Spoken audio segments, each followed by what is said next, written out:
నేను చదువుకున్న, నేను ఎంతో అభిమానించే హై స్కూలు మరియు జూనియర్ కాలేజీ ప్రాంగణం ముందు నేను నిలబడున్నాను. వేగేశ్వరపురం కేఎస్ఆర్ జిహెచ్ స్కూల్ స్థాపకులైనటువంటి కైగాల సూర్యచంద్రరావు గారి 137వ జయంతి సందర్భంగా మీకు ఒకసారి మా పాఠశాలను పరిచయం చేయాలనే ఉద్దేశంతో పరస టీవీ ద్వారా మీకు ఆ విశేషాలన్నీ చూపించాలని సిద్ధంగా ఉన్నాను. రండి ఒకసారి లోపలికి వెళ్దాం. ఆనాడు సుమారు 3 ఎకరాల స్థలాన్ని విరాళంగా ఇచ్చిన దాత ఆయన. మంచి భక్తిపరుడు. అందుకే ప్రాంగణంలో వినాయకుడు, సరస్వతీదేవి యొక్క విగ్రహాలు కనిపిస్తాయి. దేశభక్తిని పెంపొందించే అల్లూరు సీతారామరాజు, ఝాన్సీ లక్ష్మీబాయి విగ్రహాలు కనిపిస్తాయి. అదిగో లోపల ఎంత చక్కగా కట్టారంటే 2 కోట్ల రూపాయల వ్యయంతో ఇదిగో లోపల సూర్యచంద్రరావు గారి యొక్క విగ్రహాన్ని కూడా ఏర్పాటు చేశారు. ఇవి చేతి వైపు ఉండేటువంటి చూడండి, ఆడిటోరియం ఎంత విశాలంగా ఉందో, చక్కగా విశాలమైనటువంటి భవన సముదాయం. ఇదంతా కూడా 2 కోట్ల రూపాయల ఖర్చుతో ఇది నిర్మించడం జరిగింది. మేడ పై భాగంలో కూడా మంచి విశేషమైనటువంటి ల్యాబొరేటరీ సౌకర్యాలన్నీ ఉన్నాయి. మరి చక్కటి కంప్యూటర్ విద్యను నేర్చుకోవడానికి అవసరమైనటువంటి విశాలమైనటువంటి అన్ని సౌకర్యాలు ఉన్నాయి. అలాగే కెమిస్ట్రీ ల్యాబ్, ఎలక్ట్రానిక్స్ ల్యాబ్. అసలు ఇక్కడ చదువుకోవాలి అనే ఆసక్తి ఉన్నటువంటి వారికి అన్ని రకాలైనటువంటి ఆధునిక సౌకర్యాలు అందుబాటులో ఉంచారు. అటల్ ఇన్నోవేషన్స్ మిషన్ వారు మరి ఇక్కడ ప్రత్యేకంగా నిధులు మంజూరు చేసి చక్కటి విద్యార్థుల్లో ఆధునిక సాంకేతిక విద్యలో నైపుణ్యాన్ని సాధించడానికి అవసరమైనటువంటివన్నీ ఏర్పాటు చేసినప్పుడు చాలా వరకు విద్యార్థులు తయారు చేసినటువంటి పరికరాలు కూడా ఈ రూమ్లో ఇక్కడ ఏర్పాటు చేయడం జరిగింది. చక్కటి కార్యక్రమాలు అవి జరుగుతూ ఉంటాయి. మరి 137వ జయంతి సందర్భంగా ఒక సభ ఇక్కడే జరగబోతోంది. మరి చక్కగా ఇదొక కెమిస్ట్రీ ల్యాబ్. ఇక్కడ టాగూర్ ఆడిటోరియం పేరుతో విశాలమైనటువంటి ఒక ప్రాంగణాన్ని ఏర్పాటు చేశారు.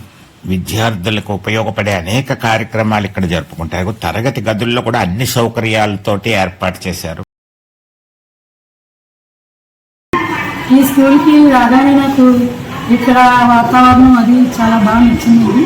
నేను నిజంగా ఈ స్కూలుకి వచ్చిన తర్వాత ఇక్కడ ఈ స్కూలు చరిత్ర, ఈ ఊరికి ఉన్న చరిత్ర తెలిసి నేను చాలా ఇంత మంచి చక్కటి ఊరికి, ఇంత గొప్ప ఔన్నత్యం గల ఊరికి వచ్చినందుకు కూడా జరిపారండి.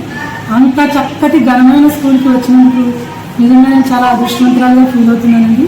నేను ఇప్పటికి 3 సంవత్సరాలు అయిందండి. ఈ 3 సంవత్సరాల్లో ఈ స్కూల్ కోసం ఇప్పటికీ కూడా, అంటే ఇప్పుడు చదివి వెళ్ళిపోయిన విద్యార్థులు ఇంక మనం అయిపోయింది, ఈ స్కూల్తో మనకు పని ఉంది అనుకునే టైంలో కూడా ఇంకా ఇప్పటికీ కూడా ఎప్పుడో చదివి ఎక్కడో దేశ విదేశాల్లో సెటిల్ విద్యార్థులందరూ ఇంకా ఈ స్కూల్ కోసం మా స్కూలే అని ఇంకా ఈ మూలాలను గుర్తుంచుకొని వాళ్ళు చేస్తున్న సేవలు ఎప్పటికీ కూడా శ్లాఘనీయమండి. 1979లో 46 సంవత్సరాల క్రితం నిర్మించిన జూనియర్ కళాశాల ప్రాంగణం ఇదంతా కూడా. ఇక్కడ విద్యార్థులు దేశ విదేశాల్లో మంచి ఉన్నత స్థానాల్లో రాణిస్తున్నారు. మరి వాళ్ళు స్కూలును మర్చిపోకుండా పూర్వపు విద్యార్థులు అందరూ ఇక్కడ చదివిన వారు ఒక సంఘముగా ఏర్పడి ఇక్కడ అవసరాలకు పాటుపడుతున్నారు. అదిగో 3 లక్షల రూపాయల వ్యయంతో విద్యార్థులే దాతలై తాగునీటి సౌకర్యాన్ని, గోదావరి జలాలు అందించినటువంటి కార్యక్రమం కూడా ఈ మధ్య చేపట్టారు. మధ్యాహ్న భోజన పథకం చక్కగా చేయడానికి వీలుగా నిర్మించిన భవనం చూస్తున్నాం మనం. అలాగే స్థలదాత శ్రీ కైగాల సూర్యచంద్రరావు గారి విగ్రహాన్ని ఆనాటి ముఖ్యమంత్రి జలగం వెంగళరావు ఇక్కడ ప్రారంభించడం జరిగింది. ఇదిగో మనం ఇప్పుడు ఆయన ఇంటికి వెళ్తున్నాం, సూర్యచంద్రరావు గారి ఇంటికి. చక్కటి అప్పటి వాతావరణం ఇప్పటికీ అలాగే ఉండడం విశేషం. మరి అదిగో ఆ ఇంటి ముందు ఉన్నాం మనం. ఎంతో మందికి విద్యాదానం చేసిన వ్యక్తిగానే కాకుండా గ్రామంలో అనేక సౌకర్యాలు కల్పించినటువంటి, గ్రామ ప్రగతికి ఎంతో విశేష కృషి చేసినటువంటి కైగాల సూర్యచంద్రరావు గారి ఉన్నటువంటి ఇంటికి వచ్చి రావడం జరిగింది.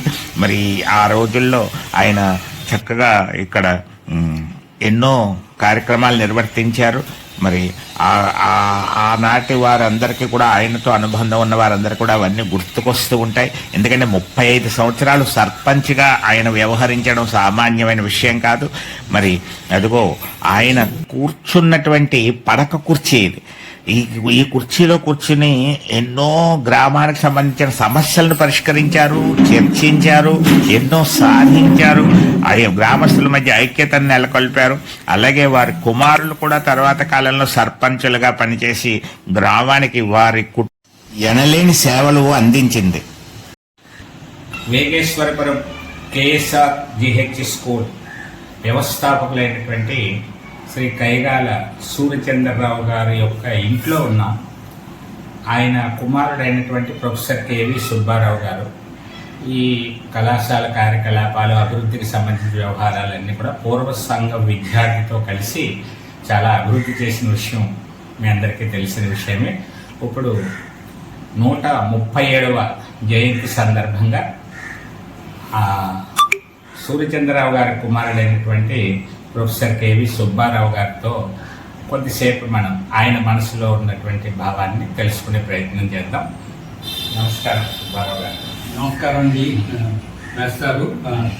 నేను శ్రమ తీసుకొచ్చారు. ఈ స్కూల్లో పూర్వ విద్యార్థినండి.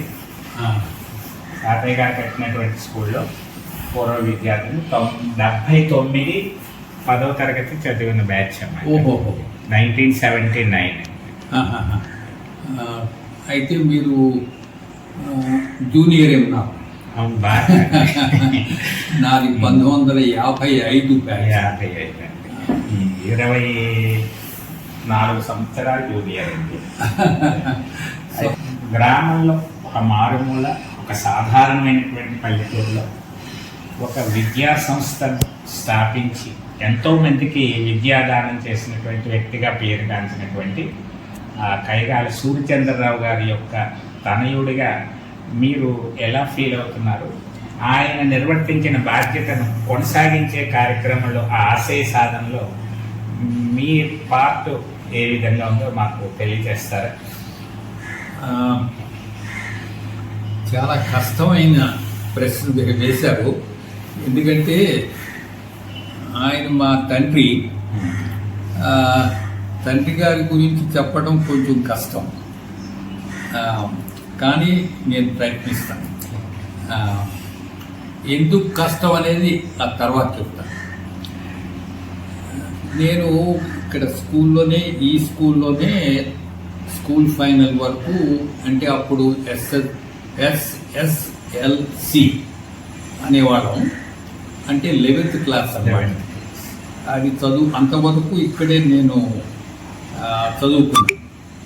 అప్పటికి మన 1949లో ఒక బిల్డింగ్ కట్టారు. 46 నుంచి కూడా స్కూలు రన్ అవుతుంది ఇక్కడ. నేను 42లో పుట్టాను. సో నాకు చిన్నప్పుడు ఏం జరిగిందనేది అది తెలియదు. కానీ మా ఫాదరు 49 ఆ ప్రాంతంలో నాకు కొంచెం అర్థమయ్యేది. ఆయన చాలా స్ట్రిక్ట్ డిసిప్లిన్ ఉండేది. సో అది మా అందరికీ కూడా చెప్పాలి. మేము 3 అన్నదమ్ములు, ఒక చెల్లెలు. ఇప్పుడు మా చెల్లెలు ఉంది, నేను ఉన్నాను. మెయిన్గా ఆయన చిన్నప్పటి నుంచి ఆయన చదువుకోవటానికి పోలవరంలో చదువుకున్నారు. తర్వాత రాజమండ్రి వెళ్ళి మెట్రికులేషన్ అనేది అప్పుడు కంప్లీట్ అయింది. ఆయన మెడ్రాస్ ప్రెసిడెన్సీలో ఫస్ట్ వచ్చారు ఆ టైంలో. తర్వాత ఆయనకి ఎడ్యుకేషన్ కంటిన్యూ చేయడానికి ఆపర్చునిటీస్ బ్రిటిష్ వాళ్ళు ఇచ్చారట. కానీ ఆయన ఇక్కడ ఫ్యామిలీ, ఈయన లాస్ట్ బ్రదర్ 5 మందిలో. అందువల్ల ఈ రెస్పాన్సిబిలిటీస్ ఎందుకో చిన్నప్పుడే ఆయనకి చాలా పడ్డాయి. అందువల్ల ఎడ్యుకేషన్ కంటిన్యూ చేయలేకపోయారు, అంత ఆపర్చునిటీ ఉన్నా కూడా. అందువల్ల ఆయన ఎప్పుడూ అంటుండేవారు, నాకు ఆపర్చునిటీ ఉన్నా కూడా నేను చదవలేకపోయాను. తర్వాత ఇక్కడ ఆపర్చునిటీ లేదు చాలామందికి. పిల్లలకి. ఇక్కడ చదువు, ఇక్కడ స్కూలు లేకపోతే అక్కడితో అయిపోయింది. మూడో క్లాసు 5వ క్లాసు అయిపోయింది. స్కూల్ ఫైనల్ వరకు కూడా రావటం అనేది చాలా తక్కువ మంది. అందుకని ఆయన కొంచెం చాలా కష్టపడ్డారని విన్నాం మేము. తర్వాత మేము చూసాం కూడా కొంచెం ఎందుకంటే నేను ఆఖరి వాడిని, అందువల్ల మా అన్నయ్యకి వాళ్ళకి బాగా పరిచయం. ఆయన స్కూల్ పెట్టాలని చాలా తాపత్రయం పడి మెడ్రాస్ ప్రెసిడెన్సీలో ఉండేది. అందుకని ఆయన చాలా కష్టపడి ఈ స్కూలు ఈ ల్యాండ్లో కట్టారు. ఆయన ఆశయం ఏమిటంటే 1934లో ఒక లైబ్రరీ కట్టి గవర్నమెంట్ ఆఫ్ ఆంధ్రప్రదేశ్కి జిల్లా పరిషత్కి ఇచ్చేసారట. అది తర్వాత మాకు అర్థమైంది ఎందుకు కట్టారు అనేది. ఒక తర్వాత స్కూల్ కట్టాలని ఐడియా ఉండిందట ఎప్పుడు 1934లోనే. కానీ దానికి ఒక విత్తనం ప్రతి వాళ్ళు ఊళ్ళో ఉన్న వాళ్ళందరూ వచ్చి లైబ్రరీలో కూర్చుని పేపర్ చదవటం అనేది ఒక హ్యాబిట్ కింద ఉంటుంది. వాడు పొలం వెళ్ళేవాళ్ళు కూడా వచ్చి కాసేపు తెలుగు పేపర్ అది ఉండేది. మేము చదువుకున్నప్పుడు కూడా ఉండేది, మీకు చదువుకున్నప్పుడు కూడా ఉండేది అనుకుంటున్నాను. లైబ్రరీ జరుగుతుందని ఆయన ఆశ. అది జరిగిందని నేను అనుకుంటున్నాను. ఎందుకంటే నా క్లాస్మేట్స్ చాలామంది వాళ్ళ తండ్రి చదువుకోలేదు, కానీ వాళ్ళ పిల్లల్ని తప్పకుండా జాయిన్ చేశారు. మేము కాలేజీ ఫస్ట్ బ్యాచ్ కదండి. ఆ ఫస్ట్ బ్యాచ్కి హై స్కూల్ పూర్తి చేసిన వాళ్ళందరూ కాలేజీకి వెళ్ళాక ఆగిపోయారు. ఒక 10 సంవత్సరాలు సీనియర్లందరూ మాతో ఫస్ట్ ఇయర్ జాయిన్ అయ్యారు. అంటే కాలేజీ వాళ్ళకి ఎంత ఉపయోగపడింది అన్నది అప్పుడే చూశారు. ఇప్పుడు మాకంటే 6-7 ఏళ్ళు పెద్ద సీనియర్స్ వాళ్ళు వచ్చి మాకు ఇంటర్ ఫస్ట్ ఇయర్లో క్లాస్మేట్స్ అయ్యారు. ఏంటంటే దూర ప్రాంతాలు వెళ్ళి ఇంటర్ చదువుకోలేక ఆగిపోయారు. మళ్ళీ కాలేజీకి రాగానే చదువుకోవాలనే భావన కలిగి మళ్ళీ వచ్చారు. స్వయంగా నేను కూడా చూశాను. అలాగా మీరు చెప్పిన దానికి అలా సరిపోతుంది. అంటే ఆ ప్లానింగు ఎప్పుడో ఆయన చిన్నప్పుడే, ఆయన యవ్వనంలో ఉన్నప్పుడే ప్లాన్ చేశారు అని అర్థమైంది మాకు. ఆయన అంత ఇదిగా చెప్పలేదు మాకు. కానీ తర్వాత ఆయన పోయిన తర్వాత ఆయన ఫైల్స్ ఉన్నాయి, ఇంకా చాలా క్లియర్గా ఫైల్స్లో ఆయన డైరీసు ఫైల్స్ ఉన్నాయి. దాంట్లో చాలా విషయాలు ఆయన ఏమిటి మాట్లాడారు. తను మెడ్రాస్ వెళ్ళి ఇక్కడ మాకు స్కూల్కి కావాలి, బికాజ్ అప్పుడు అది స్టేట్ అక్కడ కదండి, స్టేట్ క్యాపిటల్. అందుకని గవర్నర్ గారు ఒక ఆయన ఉండేవారు అన్నమాట. ఆయన కూర్మా వెంకట్ రెడ్డి అని, ఆయన గవర్నర్ కూడా మనకి మెడ్రాస్ దీంతో. ఆయన ప్రోత్బలం వల్ల ఇక్కడ ఈ పర్మిషన్స్ ఇవన్నీ కూడా ఇచ్చారు. ఇంకా అప్పుడు రోజుల్లో ఆయన చెప్పటం, మా ఫాదర్ చెప్పటం, కరప్షన్ అనేది చాలా తక్కువ అట. నేను పెద్దవాడిని అయ్యాను కాలేజీకి. అది కూడా మన గవర్నమెంట్ ఆఫ్ ఆంధ్రప్రదేశ్ ఇచ్చింది. అది కూడా అఫ్కోర్స్ చాలా కష్టపడ్డారు నేను. తర్వాత ఈ కాలేజీ కట్టడం అంతా కూడా మలగపల్లిలో కొంటముక్కల వీరభద్రరావు గారని ఆయన చదువుకున్న, ఆయన బిఏ, ఆయన కూడా సహాయం చేసి వచ్చి, అంటే ఆ పర్మిషన్ అప్పుడు కూడా ఇద్దరూ కలిసి హైదరాబాద్ వెళ్తాం. అలాగా వాళ్ళు ఇంకా మిగతా పర్మిషన్లో మా అన్నయ్య వెంకటేశ్వరరావు తను కూడా వెళ్ళి కాలేజీ గురించి వచ్చినాడు. కాలేజీ కట్టినప్పుడు కూడా లాస్ట్ డేస్లో కాలేజీ కోసం అని చెప్పి వెళ్ళి అది కట్టించారు. షెడ్లే అప్పుడు ఆ షెడ్లు కట్టిస్తూ ఏదో తల కొంచెం తిరిగిందని చెప్పి అది పడిపోయారు. కరికే జస్ట్ హార్డ్లీ ఒక 4-5 డేస్లో పోయాడు.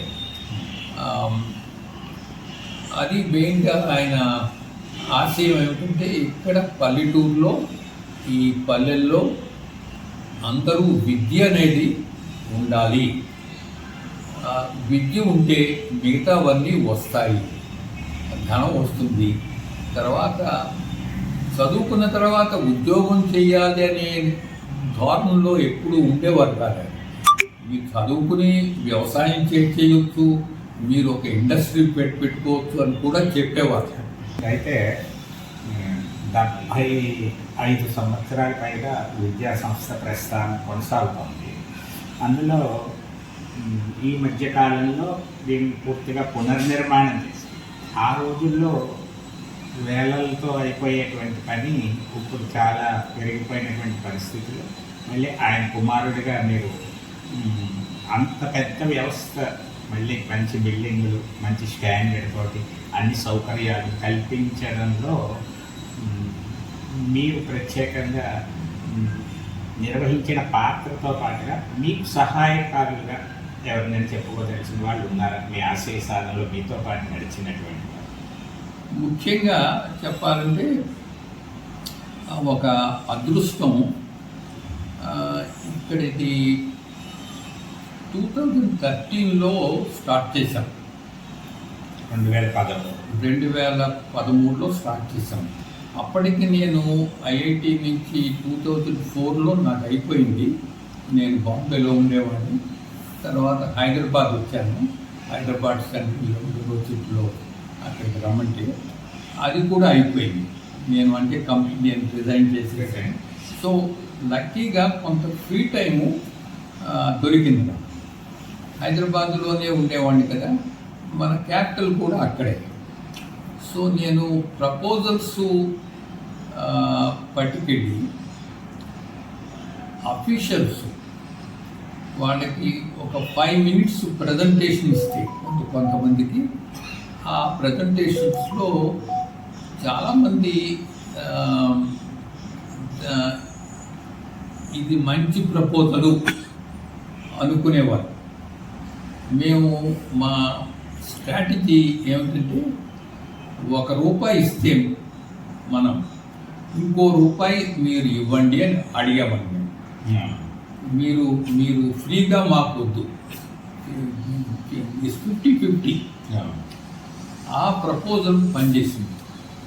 ఆఫీసర్స్ సరే వాళ్ళే వస్తున్నారు కదా, యాజ్ ఎ టెస్ట్ కేస్ కింద కాంపౌండ్ వాల్ కట్టాలి, మీరు ఏది ఫస్ట్లో కట్టాలి అంటే కాంపౌండ్ వాల్ అన్నారు.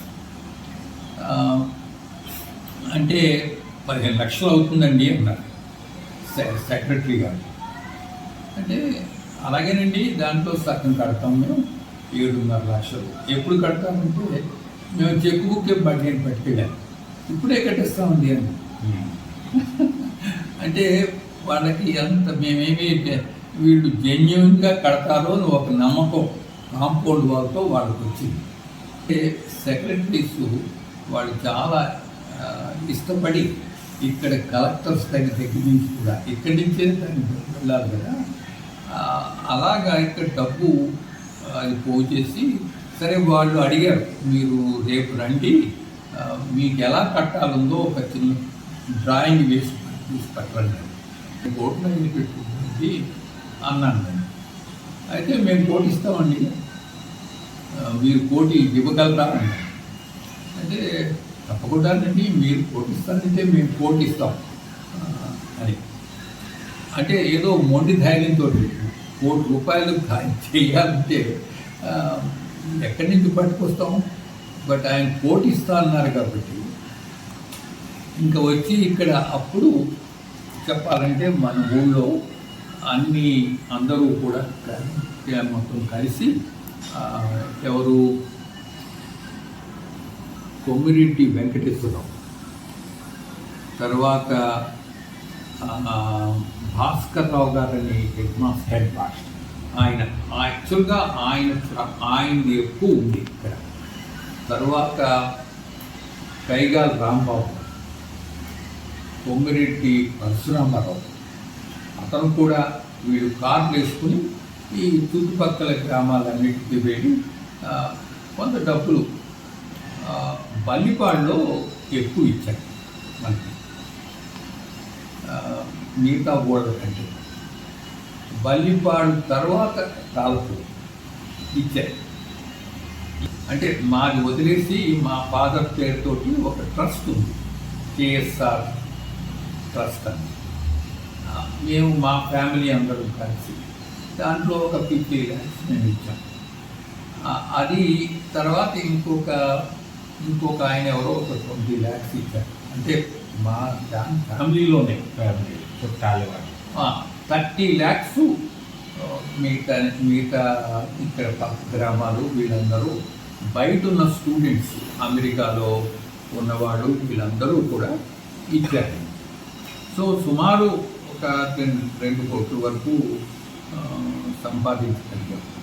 ఇక్కడ లోకల్గా ఉన్న వాళ్ళందరూ కూడా చాలా సహకరించారు. అంటే ఇంత అంతా కాదు, వెళితే ఉట్టి చేతులతో ఎప్పుడూ రాలేదు. ఏదైనా ఒక అప్లికేషన్ వాళ్ళందరూ పూర్వ విద్యార్థి సంఘం అంటారా? పూర్వ విద్యార్థి సంఘం ఒకటి, అది కాకుండా అఫీషియల్స్ చాలా హెల్ప్ చేశారు. రైట్ ఫ్రమ్ ఇక్కడ కలెక్టర్ దగ్గర నుంచి సెక్రటరీ లెవెల్ వరకు. అది అధికారులు కోఆపరేషన్ కూడా బాగా ఉంది. బాగా అంటే మరి గ్రాంట్స్ ఇవ్వడానికి వాళ్ళ చేతుల్లో దీని మినిస్టర్స్ దగ్గరికి ఎప్పుడూ పోలేదు నేను. అంటే అక్కడితోటే నేను సరిపోయాను. సెక్రటరీస్ గ్రాంట్ చేయొచ్చు, మళ్ళీ పొలిటికల్గా ఎప్పుడు వెళ్ళలేదు. వీటే మాకు సంతోషంగా ఇచ్చేసేవారు. అందుకని అలాగా అయిందండి. అది అడుగడుగునా ఆయన సదాశయం మీకు అండగా నిలిచిందని చెప్పుకోవచ్చు. మీరు చెప్పిన దాన్ని బట్టి చూస్తుంటే ఆయన అలాగా ఆశయం మంచిదైతే ఆకాశం చేతికి అందుతుందంటారు. అవునండి, అది మీరు సాధించినట్టుగా అక్కడ చూపెడతాం.